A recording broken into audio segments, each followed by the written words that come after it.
बच्चे बाप से ज्यादा माँ की खसूसियत जो वो क्यों हासिल करते हैं? बच्चों में बाप से ज्यादा माँ की खसूसियत क्यों नजर आती हैं? इसके पीछे क्या वजूहात है कि बच्चे ज्यादातर मैटरनल ट्रेट्स या खूबियाँ ज्यादातर क्यों हासिल करते हैं? इसके पीछे क्या वजूहात हैं? बच्चों में बाप से ज्यादा माँ की खसूसियात क्यों होती हैं? माइटोकॉन्ड्रियल डीएनए की भी इकसाम है। अगर माइटोकॉन्ड्रियल डीएनए इसकी खसूसियात विरासत में मिलती हैं तो इस सूरत में वालिद के वाई क्रोमोसोम के मुकाबले में माँ के एक्स क्रोमोसोम के बड़े साइज के होने की वजह से बच्चे में अपने बाप से ज्यादा अपनी माँ की खसूसियात जो वो दिखाई देती हैं। जबकि डीएनए की दूसरी किस्म जिसको न्यूक्लियर डीएनए कहा जाता है, जिन बच्चों को विरासत में न्यूक्लियर डीएनए मिलता है ऐसे बच्चों में हर वालिदैन से यकसा तौर पर विरासत मिलती है, विरासती खूबियाँ मिलती हैं जो कि 50% इनहेरिट होता है फ्रॉम ईच पेरेंट्स, यानी दोनों माँ और बाप से 50-50 जीन्स जो वो मुंतकिल होते हैं, यानी दोनों वालिदैन की खूबियाँ जो वो बच्चे में पैदा होती हैं। इसके अलावा दूसरे अवामल भी जीनियाती फायदों को बाइस बनते हैं,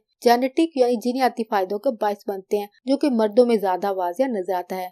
माँ की तरफ से मिलने वाली जीनियाती खूबियाँ। माइटोकॉन्ड्रियल डीएनए, एक बच्चा अपनी तमाम माइटोकॉन्ड्रियल डीएनए को खास तौर पर अपनी माँ से विरासत में पाता है क्योंकि रिप्रोडक्टिव बच्चे के डेवलपमेंट के दौरान, प्रेगनेंसी के दौरान इस प्रोसेस में इस्तेमाल होने वाला एग यानी अंडा जो कि माँ की तरफ से पैदा होता है, एक अंडा जो है माइटोकॉन्ड्रिया जो वो फराहम करता है, जबकि स्पर्म जो कि वालिद की तरफ से इस प्रोसेस में शामिल होता है। स्पर्म का माइटोकॉन्ड्रिया फर्टिलाइज जो एग है, फर्टिलाइज जो अंडे होते हैं उसमें शामिल नहीं होता है, जिसकी वजह से विरासती खूबियों में ज्यादातर जो हिस्सा होता है जीनियाती तौर पर वो माँ की तरफ से बच्चों को मिलता है। एक्स क्रोमोसोम, माँ का एक्स क्रोमोसोम जो है वो साइज में बड़ा होता है और इसमें बाप के वाई क्रोमोसोम से ज्यादा जीन्स होते हैं, ज्यादा तादाद में जीन्स मौजूद होते हैं, जिसकी वजह से बच्चों में खुसूसियात जो ज्यादातर माँ की तरफ से पैदा होती हैं। मर्द के लिए मखसूस विरासत, बेटों को एक एक्स क्रोमोसोम अपनी माँ से और एक वाई क्रोमोसोम इनके वालिद से मिलता है। इसका मतलब ये है कि वो जिनसी क्रोमोसोम में अपने वालिद से ज्यादा जो जीनियाती मवाद है, जो जेनेटिक मटेरियल है, अपनी माँ से ज्यादा तादाद में हासिल करते हैं। दीगर विरासती खूबियाँ जिसमें नींद का पैटर्न, जो स्लीप पैटर्न होते हैं वो माँ की तरफ से बच्चों में आते हैं। इसके अलावा जहानत, IQ लेवल माँ की तरफ से बच्चों में पैदा होता है और इसके अलावा कंसंट्रेशन, किसी चीज पर तवज्जो मरकूज करने की एक जो खूबी होती है वो माँ की तरफ से बच्चों में मुंतकिल होती है। वाई क्रोमोसोम, बाप अपने बेटों को